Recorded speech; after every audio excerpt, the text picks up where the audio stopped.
Hello, this is Embedos Engineering, and today I'll show you how to use the HEE device as a user programmable device.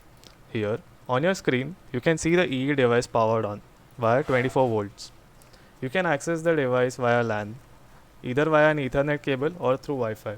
Here I have connected the device via an Ethernet cable and I would be accessing it via Ethernet LAN. To access the device and to open the configurator page, open the web browser on your PC and type the IP of the device.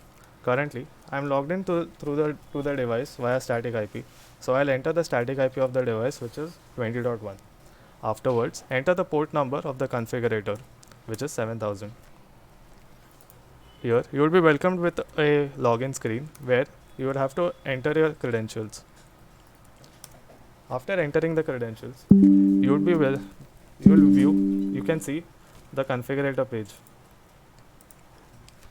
Here on the left side you can see all the nodes you can use to program the device, and this is the flows page where you can place each node and connect it via wires and program them.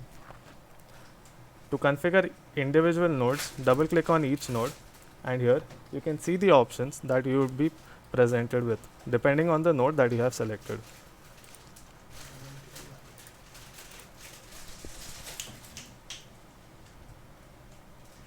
To access the Wi-Fi page of the device, enter the IP of the device, but this time enter the port 5000 instead of 7.